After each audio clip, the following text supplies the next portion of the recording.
और भीम ने युधिष्ठिर से पूछा कि भगवान शिव को प्राप्त करने के लिए सबसे सुंदर पूजा का तरीका, अनुष्ठान का तरीका, साधना का तरीका कौन सा?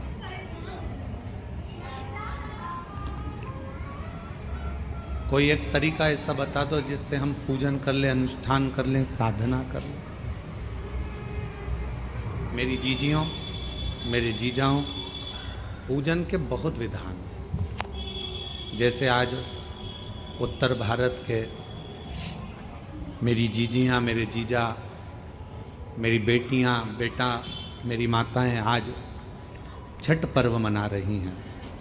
सूर्य उपासना का एक ऐसा व्रत जो 32 घंटे का, 36 घंटे का जो व्रत होता है, 3 दिन तक चलने वाली वो सूर्य आराधना आज उत्तर भारतीय, मेरे भारत की भूमि की मेरी माताएं कर रही हैं। संपूर्ण देशवासियों को छठ पर्व की बहुत बहुत बधाई। भगवान सूर्य भास्कर देव की उपासना का ये पर्व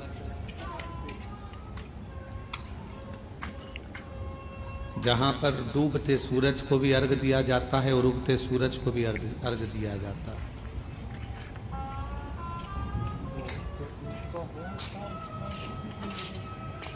जहाँ भगवान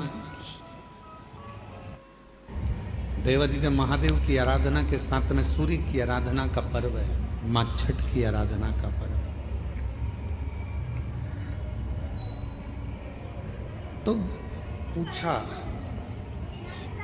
भीम ने युधिष्ठिर से कि भगवान की पूजन का सही नियम क्या है, भगवान शंकर की साधना का सही तरीका क्या है, उनकी उपासना का सही तरीका क्या है।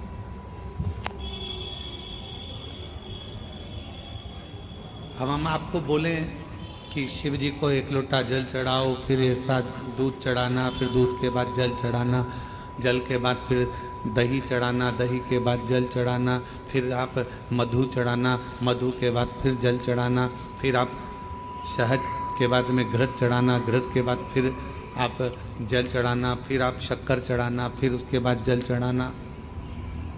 सब नियम। कोई ब्राह्मण देवता आएंगे, वो आपको एक नियम बनाएंगे कि इस तरह से पूजन करो। फिर कोई संत मिल जाएगा तो वो कहेगा कि इस तरह से पूजन करो।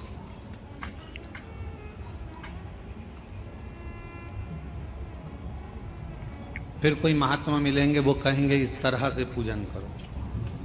पर वही बात भीम ने युधिष्ठिर से पूछी कि पूजन का नियम क्या, हम भगवान शंकर की पूजन कैसे करें, हम भगवान शंकर की आराधना साधना कैसे करें, क्या नियम हो सकता। अब यहां जितनी माताएं बैठी हैं, हम एक एक को खड़ा करके पूछे हैं कि तुम बताओ कि शिव जी के पूजन का नियम क्या है। तो हम दामोदर प्रसाद जी से पूछेंगे, वो अलग नियम बताएंगे, उनके बेटे से पूछेंगे तो वो अलग नियम बताएंगे, बहू से पूछेंगे वो अलग नियम बताएंगे। बोलो सही है कि गलत है। जितने मेरे बाहर जीजियाँ बैठी हैं, जीजा बैठे हैं, जितनी माताएं बैठी हैं, जितने बच्चे बैठे हैं, उनसे पूछेंगे क्यों शिव जी के मंदिर जाते हो, हाँ क्या नियम से पूजन करते हो, तो कहेंगे हम झाड़ू लगा देते हैं, पोछा लगा देते हैं, जल चढ़ाते हैं, बेलपत्र चढ़ाते हैं, ये करते हैं, वो करते हैं। सबका अपना अपना नियम है, सब अपना नियम बता। भीम ने भी युधिष्ठिर से पूछा कि शिव पूजन का नियम क्या है।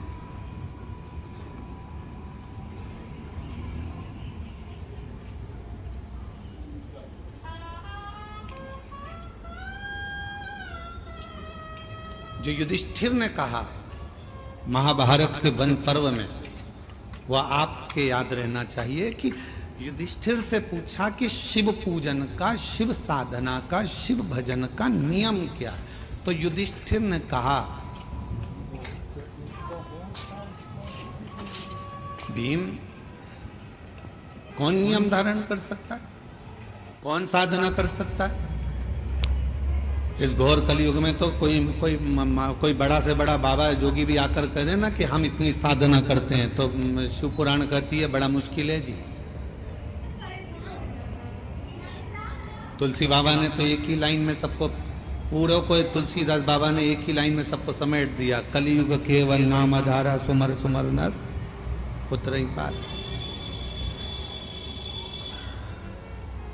तुलसीदास बाबा को मालूम था कलयुग में बहुत सारे साधन बताएंगे, कोई इधर से आएगा ये बताएगा, कोई उधर से आएगा वो बताएगा, कोई कहेगा इसको भजो, कोई कहेगा उसको भजो, कोई कहेगा ऐसा करो, कोई कहेगा वैसा करो। तो तुलसीदास जी ने लिख दिया कि कलयुग केवल नाम धारा और सुमर सुमर नर उतरहि पार।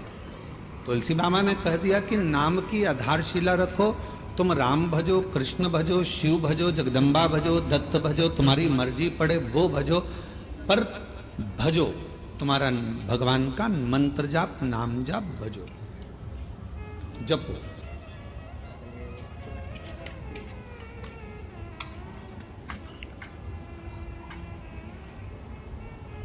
मंत्र जाप, साधना, नाम जाप, कीर्तन ये करो। स्पीकर ऑन चालू करो, बाहर के स्पीकर।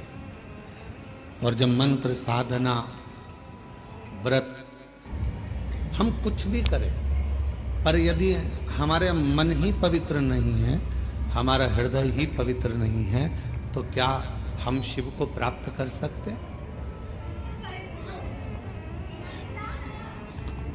और मैंने तेरे ही भरोसे बाबा, तेरे ही भरोसे हवा बिच उड़ती जावांगी, बाबा डोर हत्तो छड़ी कटी जावांगी, भोले मैं तेरी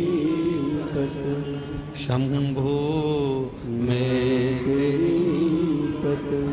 हवा बिच उड़ती जावागी, बाबा डोर तो छड़ी नाम कटी जावागी। शिव कथा कह रही है कि साधना में मन की पवित्रता होना चाहिए। बहुत लंबी पूजन जमाली हमारे पास, ये भी रखा है, ये भी रखा है, ये भी रखा है, ये भी रखा है, शिव जी को ये भी चढ़ाऊंगी, शंकर जी को ये भी चढ़ाऊंगी, शंकर जी को ये भी चढ़ाऊंगी, और मालूम पड़े मन शुद्ध नहीं है, मन का भाव शुद्ध नहीं है, तो परमात्मा कैसे मिलेगा?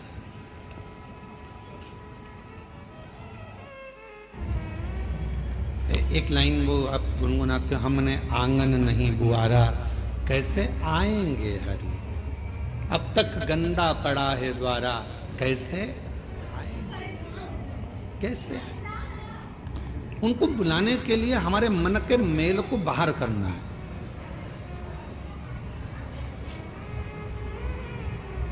कहां पर आए हो आप लोग कथा श्रवण करने के लिए? बाबा कुबरेश्वर के धाम, मेरी जीजियों का मायका और मेरे जीजाओं का ससुराल।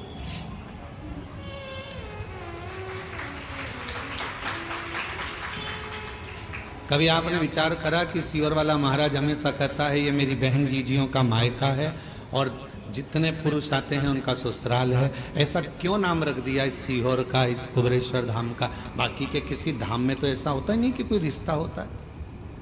किसी धाम में किसी का कोई रिश्ता बता दे कि हमारे काका जी वहाँ रहते हैं, मामा जी वहाँ रहते हैं, नाना जी वहाँ रहते हैं। केवल पूरी दुनिया में एक धाम है कुबरेश्वर धाम, जहाँ रिश्ता निभता है। जितनी मेरी बेटियाँ आती हैं, बहन आती हैं, माताएं आती हैं, उनका ये मायका है। और जितने पुरुष आते हैं, बच्चे आते हैं तो उनके नाना का घर है, और बड़े आते हैं तो उनका ससुराल है। तो ये एक परिवार।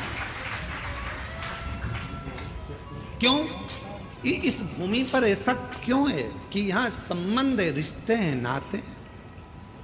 हमने आपका संबंध यहाँ कुबरेश्वर धाम से इसलिए जोड़ दिया क्योंकि जब भी बहन बेटी अपने मायके में जाती है तो मायके से जब भी आती है तो कुछ ना कुछ लेकर जरूर आती है। बोलो सही है कि गलत है? मायके से पिताजी भेजेंगे बेटी को तो भले एक बिस्कुट का कूड़ा दे दे, चाहे कुछ भी दे दे, एक साड़ी दे दे, नहीं दे तो 2 रुपया, 5 रुपया, 500 रुपया, 1000 रुपया दे, वो भी नहीं दे तो सामान, फल फ्रूट, मिठाई रखकर भेज देगी माँ बाप। पर कुछ ना कुछ दिए बिना बेटी को अपने घर से भेजते ही नहीं है। और दामाद अगर घर आता है और अगर नवासा घर आता है, नाना नानी के घर में अगर बच्चे आते हैं तो वो भी जाते हैं तो नानी नाना कुछ ना कुछ देकर भेजते हैं। जमाई आया तो उसको कुछ ना कुछ देकर भेजते हैं। इसलिए तो ये बहुत जरूरी है। और जो दामाद बहुत उद्दंडी होता है ना, बहुत लड़ता झगड़ता है बेटी से, तो उसको भी देकर भेजते हैं,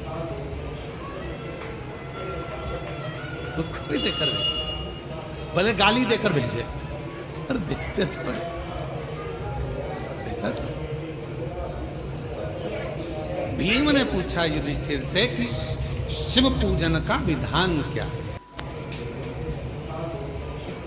भगवान को पूजने का विधान क्या है। शिव महापुराण की कथा कहती है, महाभारत का वन पर्व कहता है, वन पर्व में लिखा है महाभारत के कि युधिष्ठिर कहते हैं भीम से कि जिस दिन तुम निर्मल हृदय से स्वच्छ